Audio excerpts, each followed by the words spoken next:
Om.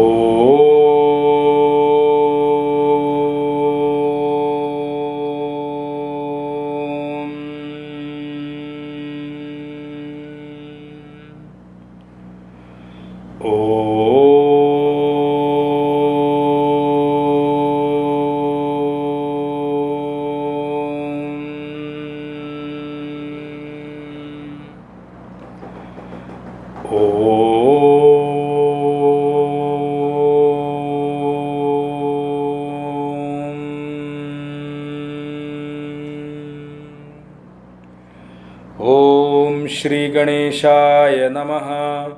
Om Shri Saraswatyai Namaha. Om Shri Gurubhyo Namaha.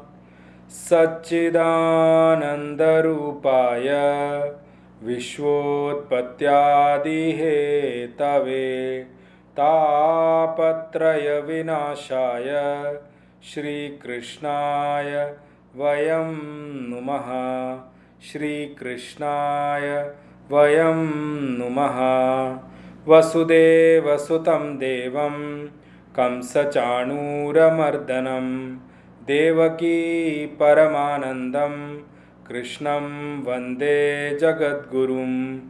Krishnam Vande Jagadgurum.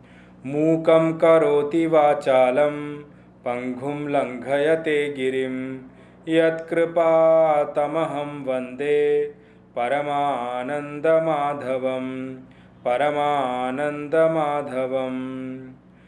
Om Vang Me Manase Pratisthita Mano Me Vachi Pratishtitam Aviravir Maedhi Vedasya Maanistha Shrutam Me Ma Prahasihi Anena Dhitena Ahoratran Sandadhami Ridam Vadishyami Satyam Vadishyami Tanmam Avatu Tadvaktaram Avatu Avatu Mam Avatu Vaktaram Avatu Vaktaram. Om Shanti Shanti Shanti. Shankaram Shankaracharyam Keshavam Badarayanam Sutrabhashya Krutau Vande Bhagavantau Punaha Punaha. Ishvaro Gururatmeti Murti Bheda Vibhagine Vyomavat Vyapta Dehaya Shri Dakshinamurtaye Namaha. Shri Dakshinamurtaye Namaha. Shri Krishna Govind Hare Murare He Nath Narayan Vasudeva Jihve Pibaswamrutameta Govinda Damodara Madhaveti. He Krishna He Yadava He Sakheti. He Krishna He Yadava He Sakheti. He Krishna He Yadava He Sakheti.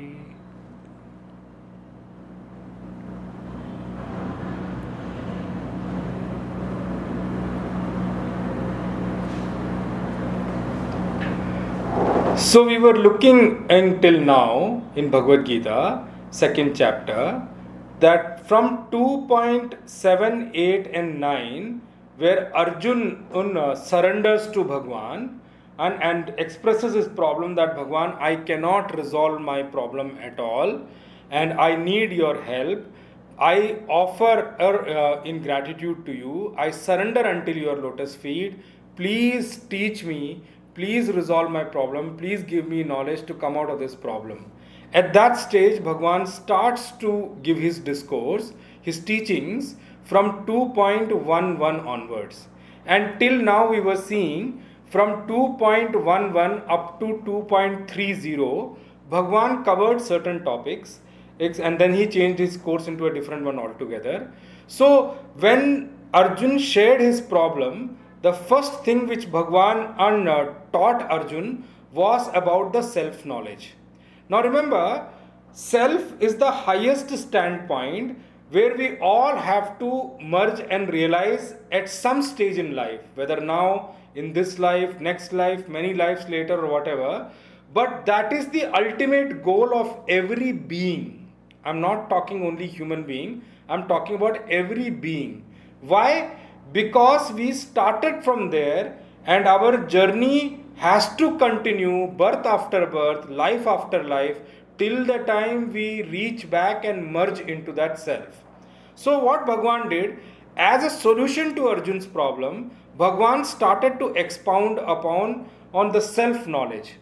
The self-knowledge, why? Because ultimately that is the goal of every human any which way. So Bhagwan, what Arjun is showing Bhagwan is showing to Arjun that this is the goal of you, this is where you have to reach. Now from there let's start the journey. First he expounds upon the nature of self, the how you need to understand the self, what are the kind of things about the self, the knowledge about the self, all those details he start giving about the self. But when Bhagwan saw that Arjun is not coming to a level of resolution with that, so Bhagwan gave that knowledge and then Bhagwan moved on into next question. Says Arjun, so let me ask you, if you do not understand yourself to be the self and whatever I explained you till now about the self doesn't strike you at all, let me just ask you a question. At what level do you consider yourself to be? What do you understand yourself to be? What do you think of yourself? This is a question which I said in the last class also. The question may seem a little derogatory, but this is how we need to understand. It's a question for all of us, because our problem can be solved only from the level we are at. But first we have to understand which level we are in. So Bhagwan says, Arjun, it's fine if you do not understand yourself to be the self. Do you understand yourself to be the jiva? So, at the standpoint of self, definitely sorrow has no place at all. There is nothing to worry about. You just need to move on with your duty and just focus on the self and as doing your duty, just ensure that you move towards the self inch by inch, piece by piece, is through your work and meditation and all. But if you consider yourself to be a jiva, Arjun, then also there is nothing to worry, because this life is only a particular, from birth and death for a particular point in time. You are not limited to this life, and this life is not your first life also. You have been coming from past lives, and after this life also you will go into some other life. So what is the point of worry here then? When you know this life you have come here to fulfill your duty and work through this, and now after this life you will move into a next life, into something else, then what is the point to worry? Then there is nothing to worry about. So even if you consider yourself to be a jiva, Arjun, there is nothing to worry about. Okay, then Bhagwan saw that there is no sign of relief on Arjun's face probably. So Bhagwan moved on. Okay, Arjun, do you consider yourself to be a body at least? Even if you consider yourself to be a body, then you need to remember this thing, that body is available for comprehension only from birth till death. After death, this body is going to fall here. You will go into a different body. And coming from a different body, you're already coming from a different one. This body is temporary for you. It's only for a limited period of time. Then what is the need for worry over there? You are going to move into a different body after this body falls. So even if you consider yourself to be a body, then also there is nothing to worry about. There is one message which Bhagwan is trying to drive for us here, that whenever we get an opportunity to help someone, and if someone is in a problem and they come and ask for help, we need to understand this thing very well, that a person can be helped only from where that person is at his standpoint. So first we'll have to get down to his standpoint before trying to help that person. If we understand that standpoint well, we understand the problem well. Only once we understand the standpoint and we understand the problem, then only we can do something, even if we know something, to help that person. So this is a good teaching from Bhagwan, that to help anybody solve their problem, first get to their standpoint. And from their standpoint only they can grow. Because we may tell them something as a general solution, but general solution may not be applicable for specific issues. If somebody has got a specific issue, you will have to get down to the level of the specific issue first, understand it, understand that level, and resolve the issue from that level only. So Bhagavan is trying to teach us that same thing here. Now since Bhagavan saw, after up till Shloka 30, that there is no sigh of relief on Arjun's face at all, and it doesn't seem that his problem is getting resolved at all, then Bhagavan comes down, stoops down to the level of what Arjun thinks himself to be. In life I told you, we may understand, some may understand, very few may understand themselves to be self, some understand themselves to be jiva, many understand themselves to be body. But if people don't understand themselves to be all these things, at least people have a clear identification of themselves with their role. When I say role is their position in the society. And I told you, when we look at the position, and I told you scripture and injunctions also, or like what varna you fall into amongst the four varnas, the chaturvarnyam, amongst the four varnas, which is Brahman, Kshatriya, Vaishya, Shudra, because duties of Brahman is different, duties of Kshatriya is different, duties of Vaishya is different, duties of Shudra is different.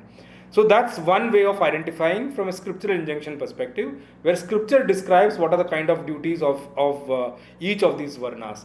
The second level is out of the Chaturth ashram. The four ashrams I classified: Brahmacharya, Grahasth, Vanaprasth and Sannyas. Amongst these, we need to understand well that for Brahmacharya the set of duties are completely different. For Vanaprastha the duties are completely different, and for Sannyas it's completely different. Why I skipped the Grahasth in between? Because within Grahasth also there are many classifications now, which I wanted to bring out here. When within the Grahasth ashram, the first classification is at the level of family. So some may have a duty of a son, and the same person can have the duty of a father also. So some have a duty of father, some have a duty of son, some have a duty of husband, somebody may have the duty of a wife, somebody may have the duty of a daughter. So all these duties are at the family level. So this is at the family level in Grahastha ashram. So Grahastha ashram has got further classification like that. The duties are further segregated upon whichever role you are playing in the Grahastha ashram. So that's one thing. Even if we don't understand ourselves at the at those levels also, at the scriptural level of explanation and of ashram and varna, now there is another level we talk about, that is at the professional level. So professional level, the role we play is at the called professional designations. So somebody may be a manager, somebody may be a CEO, somebody may be a director, and somebody may be a collector, somebody may be a district magistrate, somebody may be a judge at the court. They are all designations. So you can identify your duty at the level of your designation. Now remember, professional roles, professional duties are defined by the professional organization which gives you that role. Okay, and one thing I said in the last class also, none of the role we get in our life, whether it is varna, whether it is ashram, whether it is these professional role, none of the roles are forced upon to us. They are given to us basis our own capability. We have to earn them. Okay, so that's one thing we need to remember. We earn the position. No, for example, there are some cases where position are forced upon on somebody, and that person is not fit for that position. Remember, he may not be able to do well in that position, and that will become one of the reason for his dishonor or dispopularity or his fame going down. And people will look at it and people will start pointing out, and his failure at that role will become one of the reason for his name to go down. Probably he may have, I'm giving you one example here, somebody may be a very good teacher, very good teacher, and very good at teaching in completion, but due to his popularity and name in teaching, the organization may decide to push that person to a different level as a principal. But if that person is not capable as a principal, he may be a good teacher, no doubt about it, but if he is not capable as a principal, well, he will not be able to do justice to that job. by not being able to do the justice to the job, or by not being able to perform his duty well, that will become one of the reason for him, his name to get go down, or his fame to get destroyed. So Bhagavan says, Arjun, and even if you think yourself from the point of your duty, and I told you, Arjun since childhood was very, very well identified with the role of his in the Chaturthashram, that in the Varna, that he is a Kshatriya. Arjun has got clear identification that he is born in a Kshatriya family and he belongs to a Kshatriya family, and he is supposed to grow up into a Kshatriya and become and fit into the role what his ancestors and father and forefathers have done. So, in the childhood, I spoke already about that in the last session, that in the childhood when kids play with toys, Arjun used to play with bow and arrow. That much was his identification with the Kshatriya as a dharma, Kshatriya as a role, Kshatriya as a varna. So, Arjun used to play with bow and arrow, and whole of his life, throughout his life, he has worked very hard to establish his caliber, his capability, make a niche out of him and come up to the level that he is recognized as one of the best available archer, best available person for warfare in that period of time, in the whole world. He's established his name like that. And remember, he's not established his name only on the earth, on the Prithvi Loka alone. His name is well established through his work and through his caliber, through his efforts in many, many different lokas. Up to Swarga Loka, he has fought wars.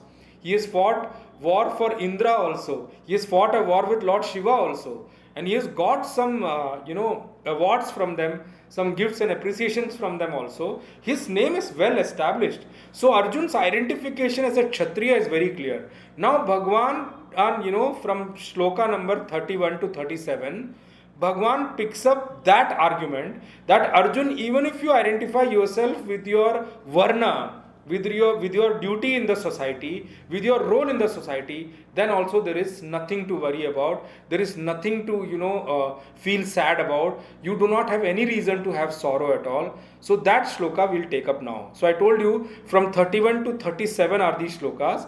In the 37th shloka, Bhagwan completes this discussion, completes this topic with a final culmination of, final order to Arjun. Arjun, this is the case. Now you must do this. This is what is expected out of you. He gives a final result to Arjun in the 37th shloka. So I picked up the 31, 32 and 33rd shloka in the last session, and but briefly, I'll take it in a little bit detail now before we move on. So I'll read the shloka first. स्वधर्ममपि चावेक्ष्य न विकम्पितुमर्हसि धर्म्याधियुद्धात् श्रेयोऽन्यत् क्षत्रियस्य न विद्यते यदृच्छया चोपपन्नं स्वर्गद्वारमपावृतं सुखिनः क्षत्रियाः पार्थ लभन्ते युद्धमीदृशम् अथ चेत्त्वमिमं धर्म्यं संग्रामं न करिष्यसि ततः स्वधर्मं कीर्तिं च हित्वा पापमवाप्स्यसि. So Bhagwan says, Arjun, swadharmam api cha avekshya.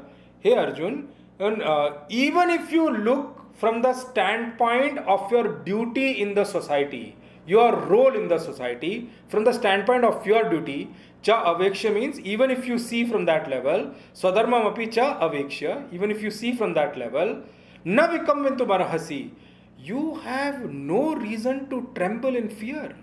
Why are you trembling?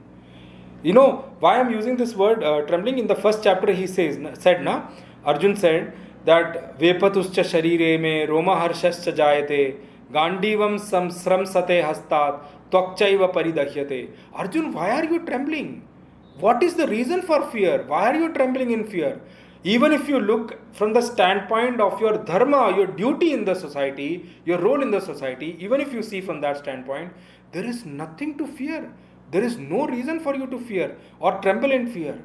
Because, he gives the reason here, dharmyadi yuddhat shreyo anyat kshatriyasya na vidyate.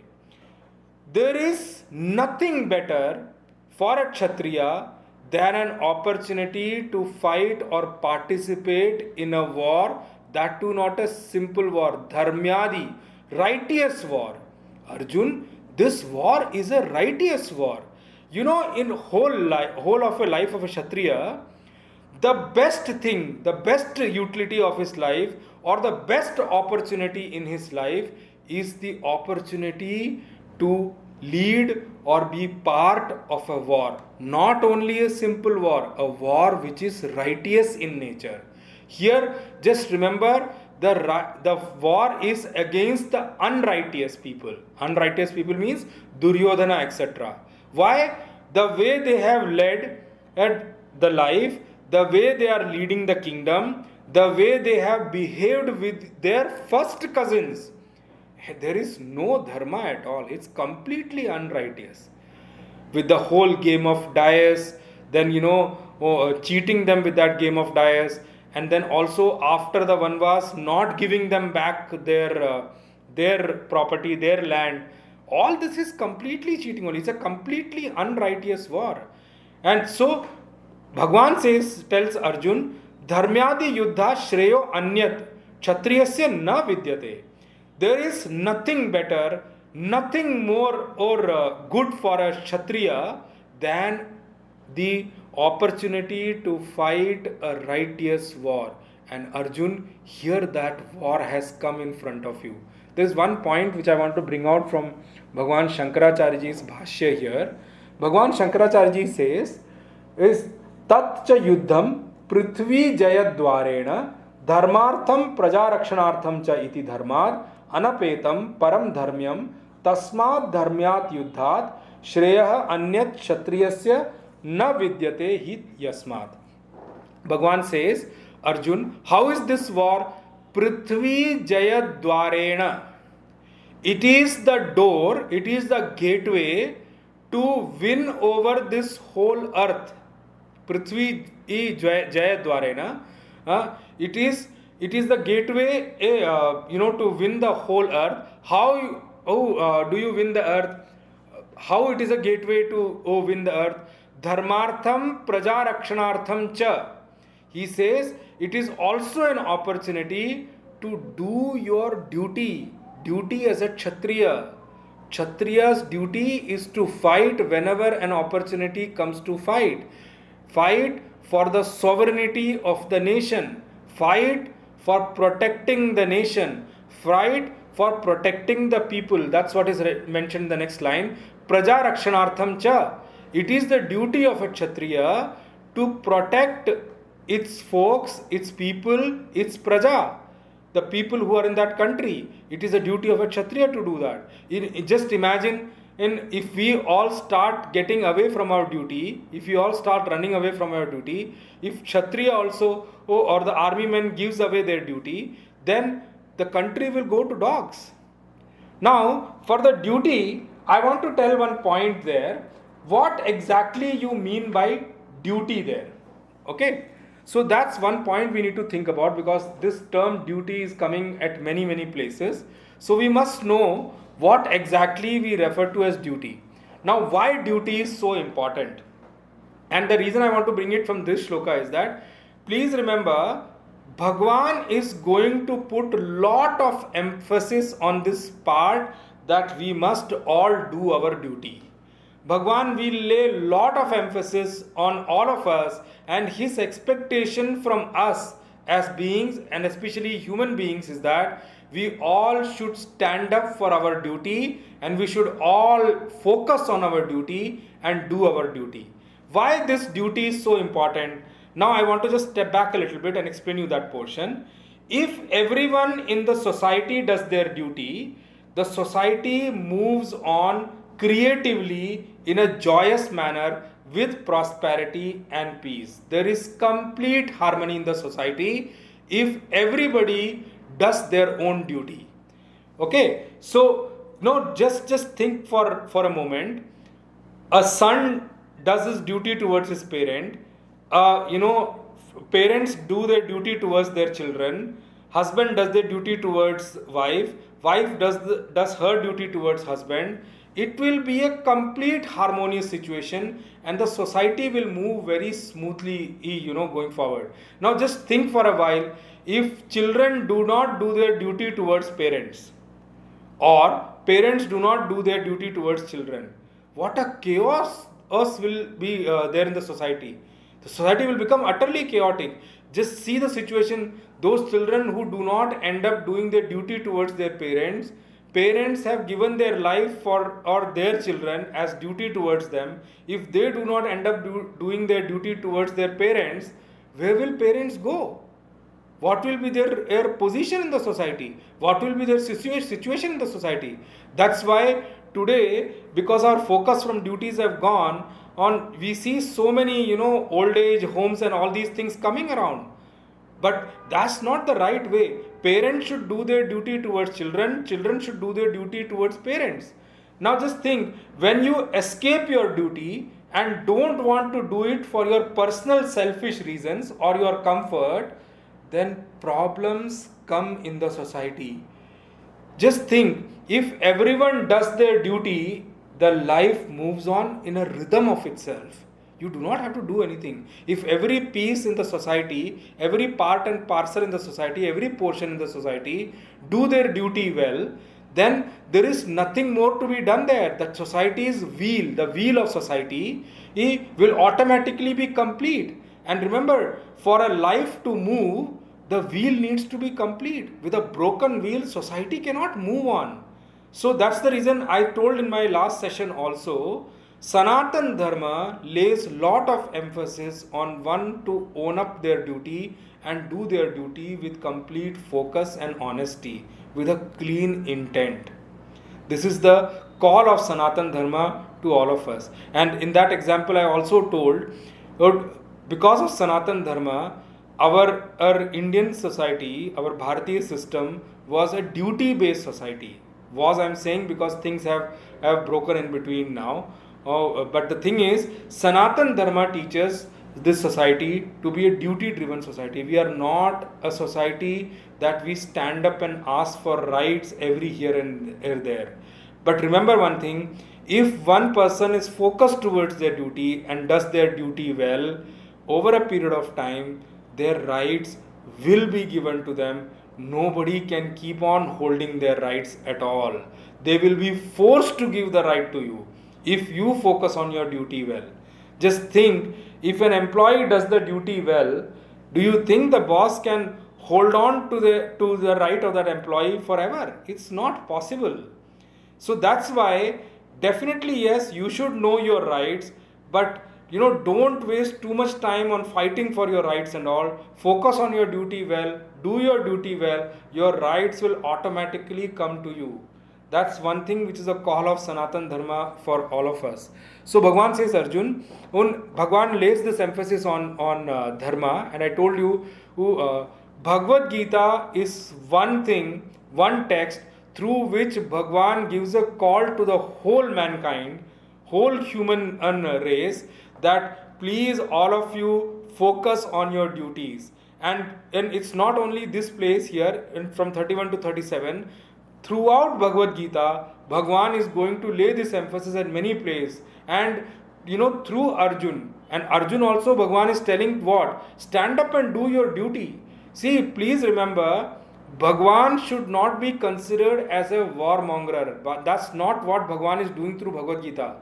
Remember, war is a situation which have come face to face with Arjun, and Arjun is a Kshatriya. It's his duty to do war. That's why many things here is said that stand up and fight. That is not a call for all of us to stand up and fight. It's actually a call for us that we should stand up and do our duty, identify duty and do your duty well. So, in the next chapter, for example, the third chapter in Bhagavad Gita is Karma Yoga. It's fully about karma, how we should do our karma and understand our duty. It's again duty. Throughout Bhagavad Gita, in all 18 chapters, Bhagwan is going to bring the focus of us towards our duty at many places. The reason why it is that, duty is actually, doing our duty is one way for us to exhaust our vasanas, exhaust our acquired habits, acquired nature, acquired character, acquired desires. Duty is one way for us to exhaust our accumulated vasanas and our accumulated swabhava, nature, or habit, whichever way you call it. That is one route. I'll come to that point when I explain the 33rd shloka. But for this time, you just remember, Bhagwan says, Dharmyati yuddha shreyo anyat kshatriyasya na vidyate. Arjun, please remember, for a kshatriya, there is no better opportunity than this, what you have got in front of you. And now you are thinking to run away from this. That's going to be very sad, Arjun, because this opportunity does not come so easily, openly to everyone. There are many people who serve in the army or the armed forces, but during their time of service or period of service or their life of service, they do not get an opportunity to fight. That doesn't mean that create an opportunity to fight. That's not what it's meant. But here opportunity has come for Arjun, so he should utilize the opportunity. Even the people who are in the armed forces, when the opportunity comes, if they are in service, they must utilize that opportunity, because there are lot of things which will lead you into, once you fulfill your duty as that person, which I am going to explain in the coming shlokas. So Bhagavan will only pick up. Why should I prompt and preempt and take it up now? When Bhagavan picks up, I'll explain you what are those things. So Bhagavan tells Arjun, Dharmyadi yuddha shreyo anyat kshatriyasya na vidyate. There is nothing better for a kshatriya. There is nothing more luckier for a kshatriya to participate it in a war which is a righteous war, which has come or opened right in front of you. It has just fallen into your lap. Now we'll go to the next shloka where Bhagavan says, Yadrichaya cha upapannam swargadwaram apavratam. Arjun, how is this war for you? This war is not created by you. This war is not desired by you. You did not go and open up this war. You did not challenge them for a war. This war is something which has fallen into your lap. Without expectation, without your desire, without you wanting to do it. This war is not something which you wanted or you aimed for. You didn't expect this war. It came into you, into your lap. And Arjun, when we will take it back to that level, that how we came up to this point in Mahabharata. I've explained somewhere before also. Just remember, Bhagwan is trying to remind Arjun how many efforts we did to stop this war. What all we did to stop this war. But in spite of our efforts, instead of our such big efforts, such huge efforts, this could not be stopped. So this war is not arising out of your desire to fight. This war is not arising out of your or own being prompting for this war at all. Bhagwan is trying to remind Arjun, look at me. I only went as a messenger of yours to Kauravas to negotiate. What happened then? What did I ask them? I told them, Arjun, that they are your first cousins. Why have you snatched their property and their area? You should give it back to them. Okay, you don't want to give it back, that's fine. But at least give half of the kingdom. On which Duryodhana replied, half of the kingdom? Shut up! Nothing doing. I'm not going to give anything to them.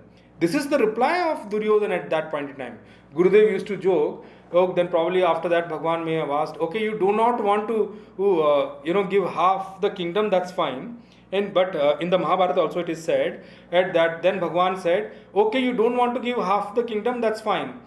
At least give them 5 villages. They are 5 brothers. They will live happily. And I promise you on their behalf that they will never come back to fight with you. They are not going to come back and snatch anything from you. That is my promise on their behalf to you. Give them 5 villages.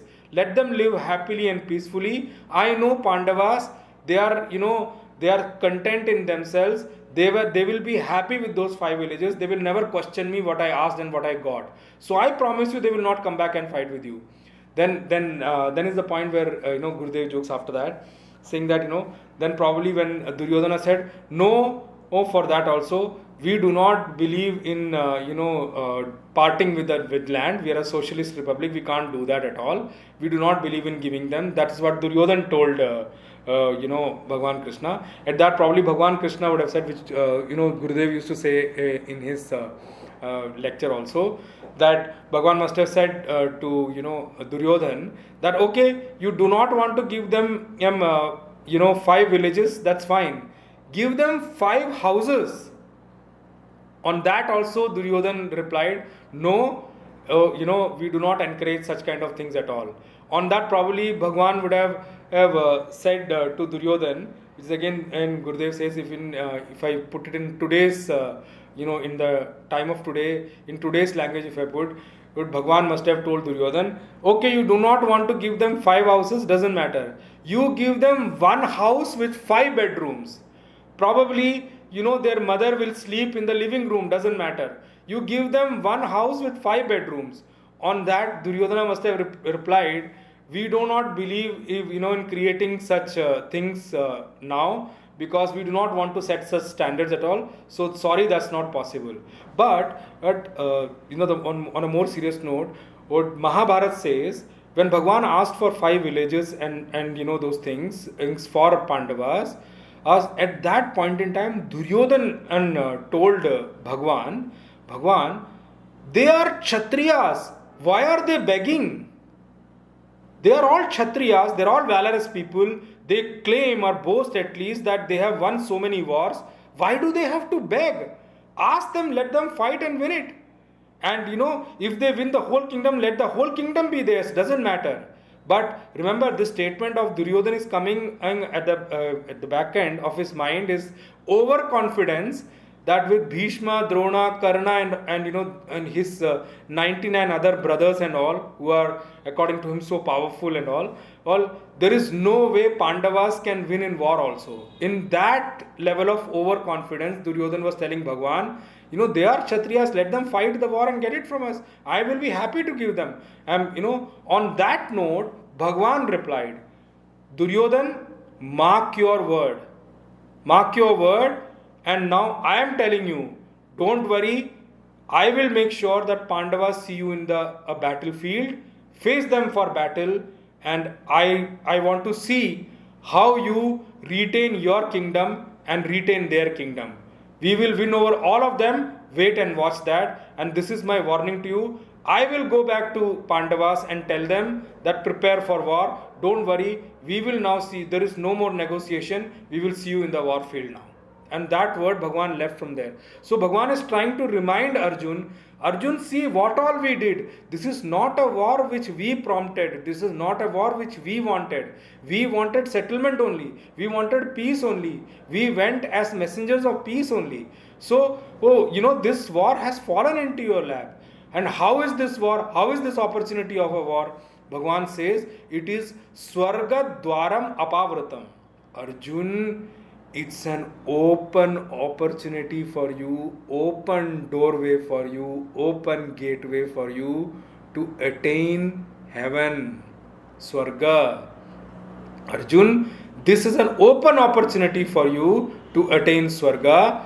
Many people work so hard, they accumulate so much punya, still they rarely get the opportunity to reach Swarga, heaven. Here, with this war, which is not even prompted by you, not even desirous, you are not desirous of this war, it's not even desired by you, this opportunity has fallen into your lap, and it's an open gateway, open doorway to heaven for you, Arjun. And then he uses in the next line, Sukhinaha Kshatriya. He uses this with the Sambodhana Prathama. He Partha. This line has to be understood this way. He Partha, Yadrichaya cha upapannam, Swargadwaram apavratam, Sukhina Kshatriya labhante yuddham idrisham.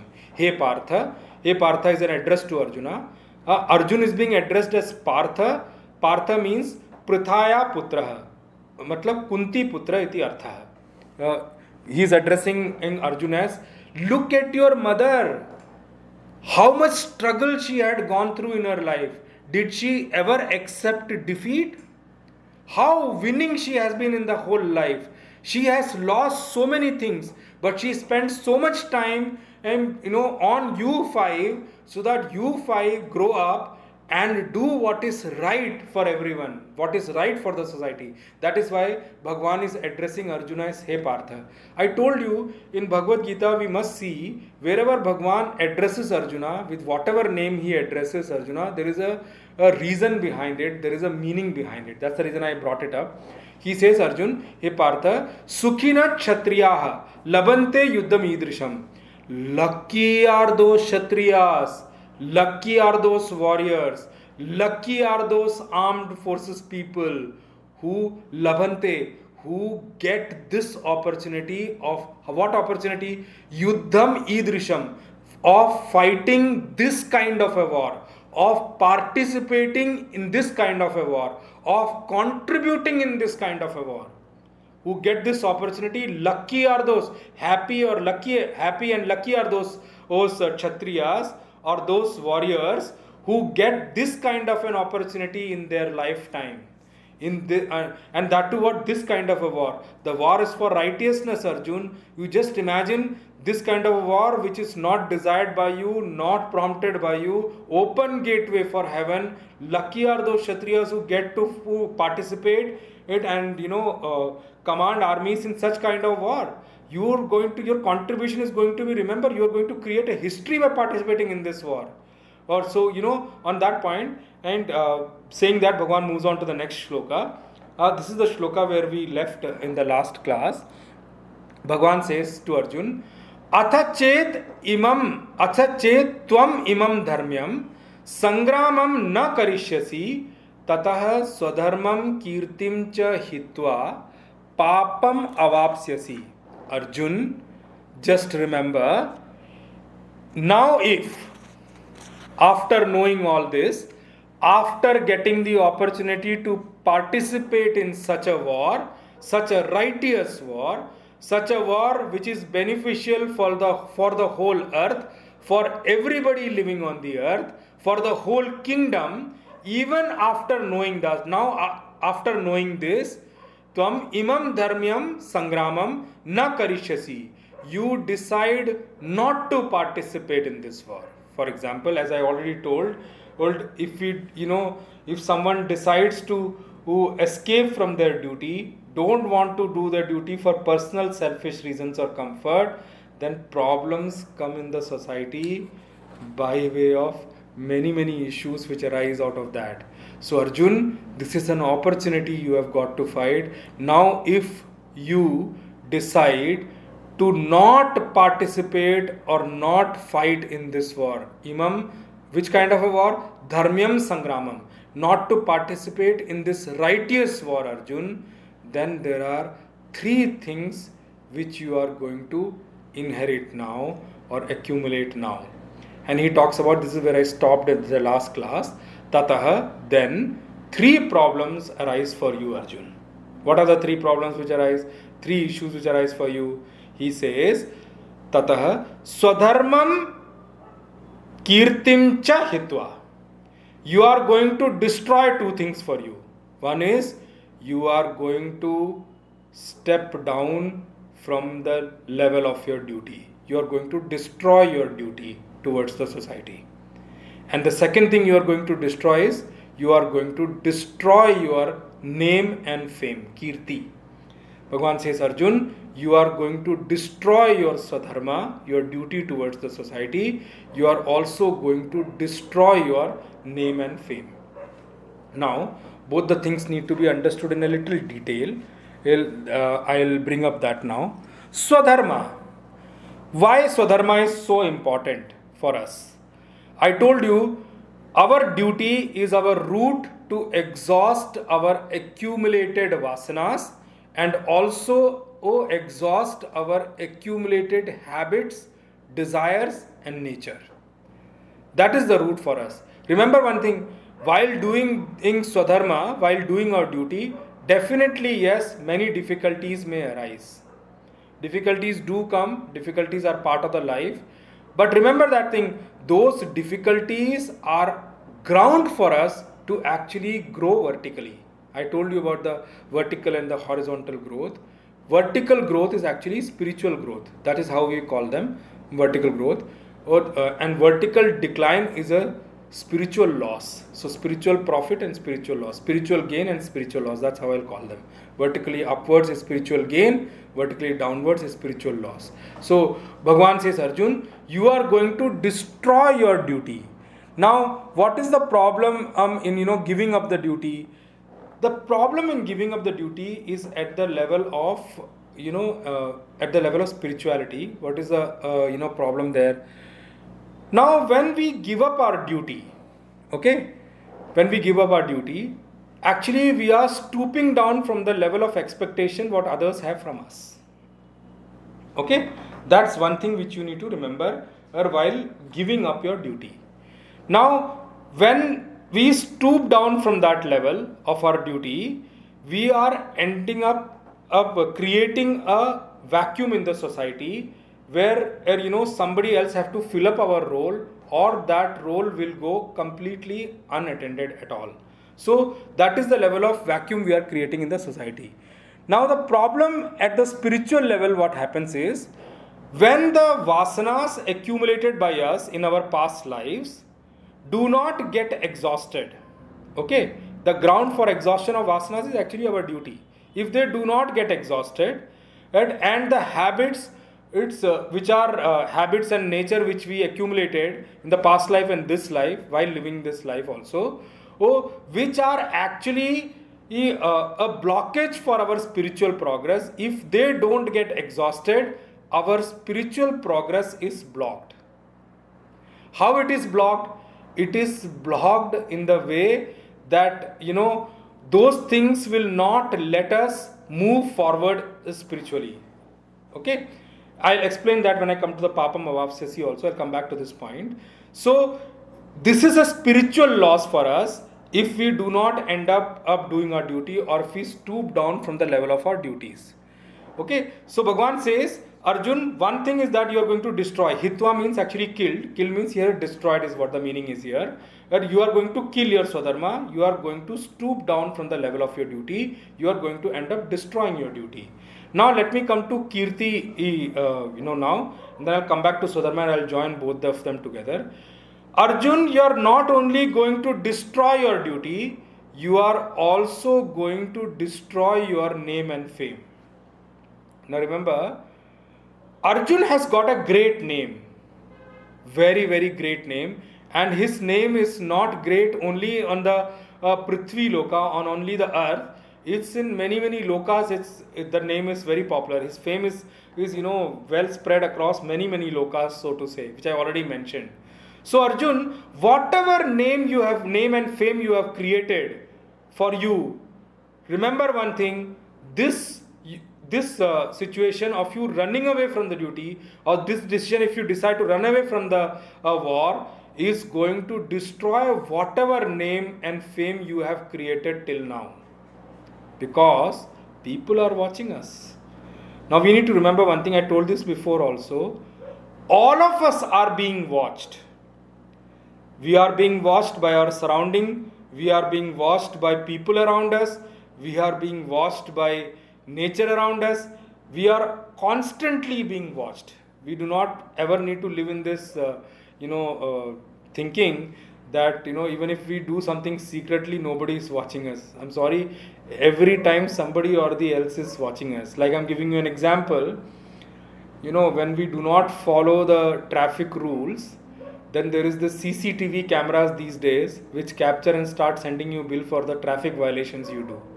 So like the CCTV cameras, the government has placed from the traffic signals and all these roads and all to catch and punish the violators. Just imagine, in this whole creation, such a vast creation, how many CCTVs Karma and Bhagwan will be having to watch over us. So we should not think that at all. Another thing we need to remember about Kirti is that more than name and fame is difficult to build, no doubt about it. But one wrong decision in life can destroy all the name and fame we made in our life. That's one level you need to understand. Now let me join Swadharma and Kirti also. Please remember, one who does not do his duty or stoops down from his duty is not respected very well in the society. He is not trusted well in the society for his words. He is not trusted for his actions also. So the one who steps down or stoops down from his duty or runs away from his duty automatically loses respect in the society. Maybe anyone, maybe it's children and not doing their duty towards parents not doing their duty towards children, husband, wife, whichever way you can call it. Remember that thing. The moment you step down from your duty or run away from your duty or escape from your duty, your respect is already lost. So Swadharma and Kirti goes together also. Kirti has got independent existence also. Independent existence, I already told you, all the name and fame which is built, it will be destroyed. So, one thing more we need to understand about Swadharma is that, it's a spiritual discussion that all the situations which come around us, which I already told you before also, it's a little difficult to understand, but please hear this and think over it and reflect over it. All the situations which come in our life, whether easy or difficult, are opportunities for us to grow spiritually. You need to understand that. Even difficult ones.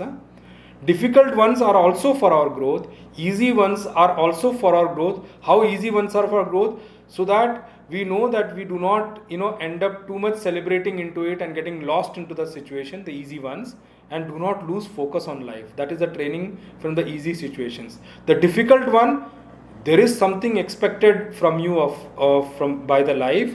And you have the capability. Situations don't come to us if you do not have the capability. If the situation has come to us, that means we have the capability to go through it also and come across it, win through it also.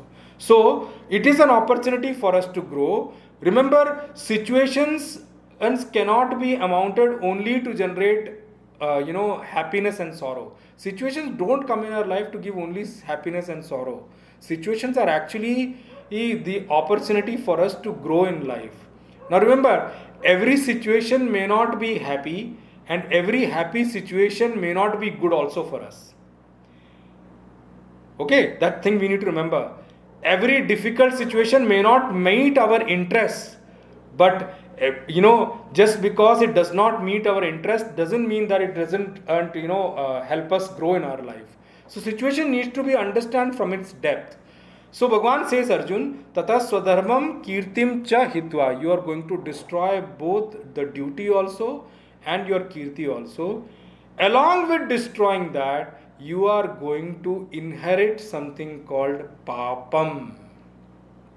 And I told you in the last class, here papam means actually pratyavaya dosh. When we don't end up doing our duty, there is a dosh which comes to us, there is an error, there is a fault which comes in us, which is called pratyavaya, the one which arises out of running away or escaping from our duty. Now, we need to understand this word papam first.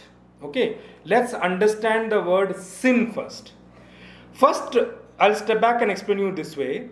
Please remember, sin is not in the action. Okay, sin is not in the action. No action is good or bad in itself. No action is good or bad in itself. Actions are mere commotions of the physical body. Actions become good or bad depending upon the motive behind it, the intentions behind it. I'll support it with an example for you. For example, a patient comes under the knife of a doctor for treatment. Now remember, a patient has come under the knife or into an operation theater under a doctor for treatment. While operating upon the patient collapses. Now remember, the result is death of the patient. Okay, but you can't call it a murder. Why? Because the intention and motive of the doctor behind that operation was to treat the patient and make sure that he comes back to life and is able to move on his own feet. That was the motive and intention of the doctor behind the operation. Now, let me just take another example for you. The same knife, as in the knife, is used by a guy to kill his girlfriend. Remember, the result is death of his girlfriend. But this will amount to murder. Why? Because the intention and motive behind that action was actually to kill the other person. So, an action becomes good or bad depending upon the motive behind the action. Even in the secular world, when a prosecution has to prove a murder, or a prosecution and takes up a case of a person who is convicted for a murder, the prosecution has to prove that it's a murder, or how they will have to actually show the intention behind that act. They have to show the purpose behind the act. They have to show the preparation, etc. behind the act to prove it's a manslaughter, it's a murder. Otherwise, if it's not proved in the word of law, it becomes culpable homicide, not amounting to murder, which is another section in itself. In human life also, we need to understand, and by commission or omission, an action performed which returns back to our bosom to give us endless disturbances in our mind is called a negative act, a sin. Okay? When after an act, if the whole world criticizes, even if the whole world criticizes me, but within my bosom, within me, I feel fulfilled, then please remember, it is a merit, it is a punya, it is a noble act. Such impressions, which I give in the former example, such impressions in our mind which brings about mental agitations at all times, they are called sin, papam. Now here, just because Arjun did not do his duty, just remember, once the war is over, and for example, if the unrighteous people win and all the people on the righteous side end up losing their life, just think for a moment, and Arjun because he's ran away from the war, he is alive. Do you think he will be able to remain in peace? Do you think he will be free from mental agitations? Do you think he will have enough spiritual stamina, enough spiritual clarity, enough peace in his bosom to actually grow spiritually? No way. That disturbance, mental disturbance which is created within us due to not doing this act, that is what is meant by papam avapsyasi. You are going to inherit, you are going to invite, you are going to accumulate sin. Please remember, sin is not only in commission, sin can be in omission also. We usually feel, how Bhagavan is saying sin here. Here he is not acting. Then how is he, when he is not committing an action, when he is not acting upon anything, he is not doing an action, how is he inheriting sin? Please remember, sin is not only in commission of an act, sin is there in omission of an act also. Now I want to bring out one thing which Pujya Swami Sharananandji used to say about this world. Please remember, in this world there is no one in this world whose every desire is fulfilled. And contrary to that, there is no one in this world also whose none of the desires are fulfilled. When this is the way the world is, this is the situation of the world, this is how the world is made up of, then we should not end up wasting our life in only desire fulfillment. There will never be a point in our life when all our desires will be fulfilled. There will also never be a point in our life when none of our desires are fulfilled.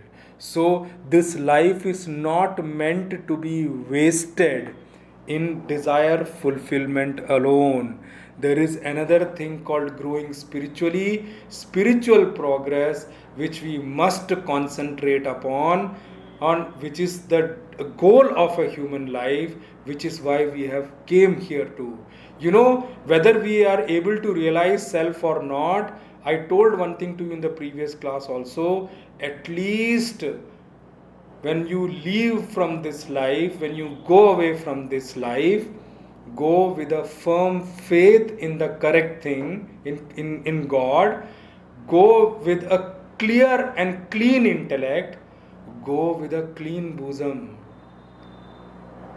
go with less number of vasanas, if not free from vasanas, go with good habits, good nature, cultivated good nature and habits you should go with.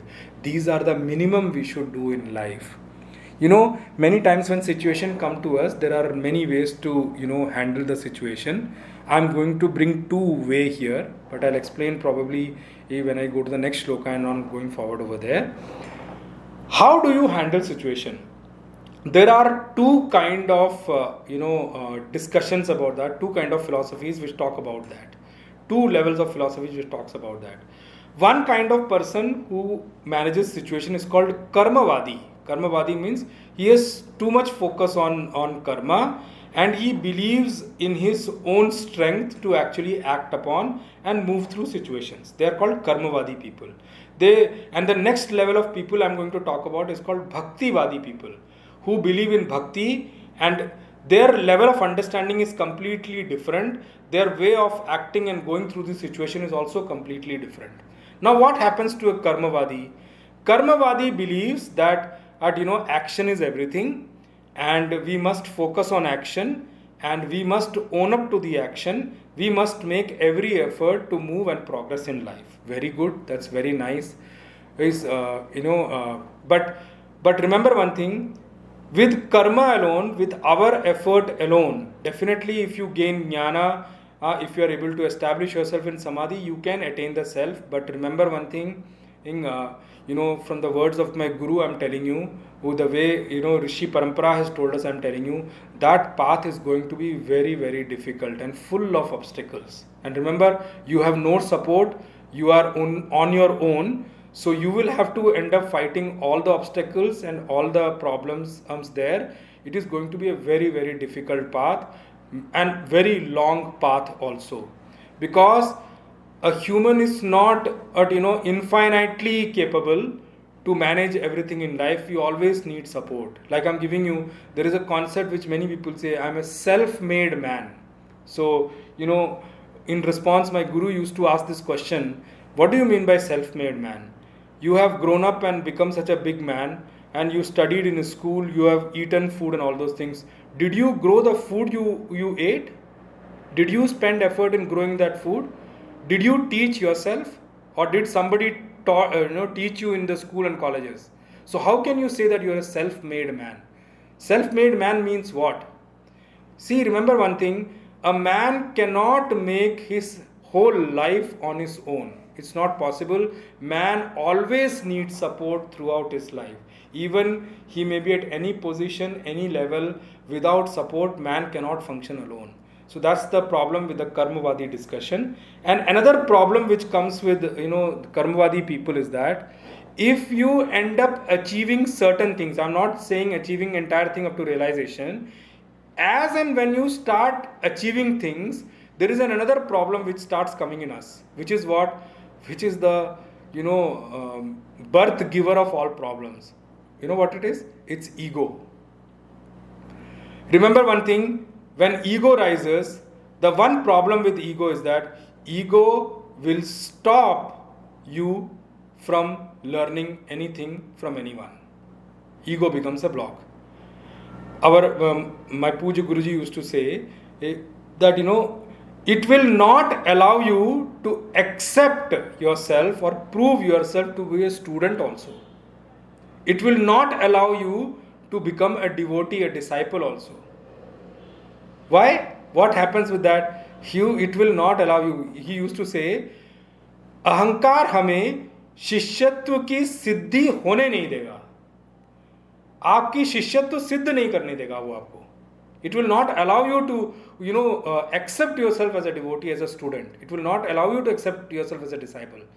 Well, that is the problem with ahankar. And with ahankar, another two problems comes, which is called asmita and klesh. Asmita means, oh, I am very special, I don't need anyone.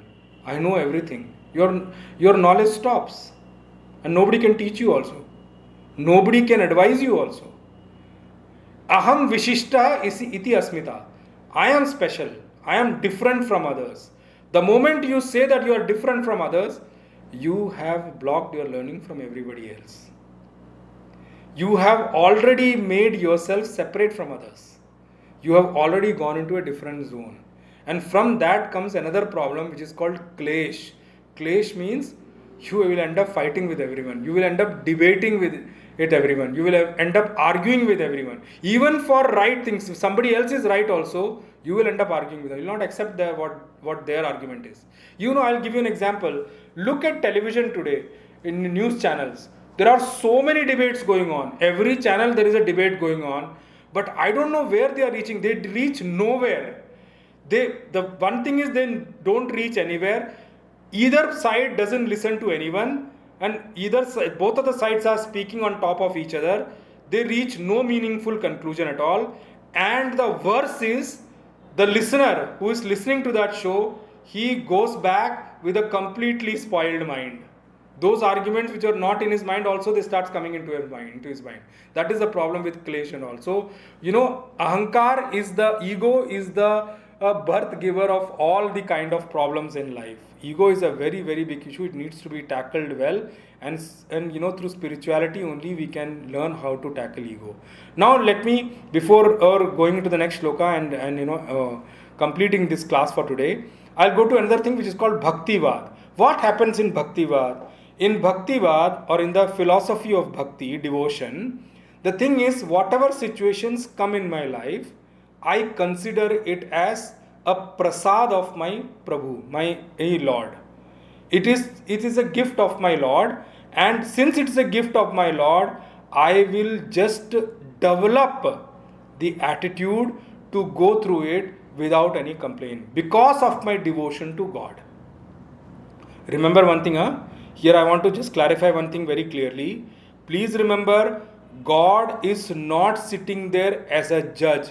He is not sitting there to pass a verdict on us, we are guilty or not guilty and all. Neither God is sitting there as a revengeful enemy, trying to punish us. Please absolve God or in your mind with these kind of things completely.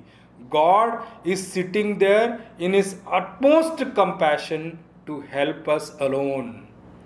Bhagavan says in Bhagavad Gita, 5th chapter, 29th shloka, Suhridam sarva bhutanam Jnatva mam shantim richati. Understand myself to be, understand Lord to be, understand Bhagavan to be, Suhridam, a well-wisher to everyone. Sarva bhutanam, Suhridam.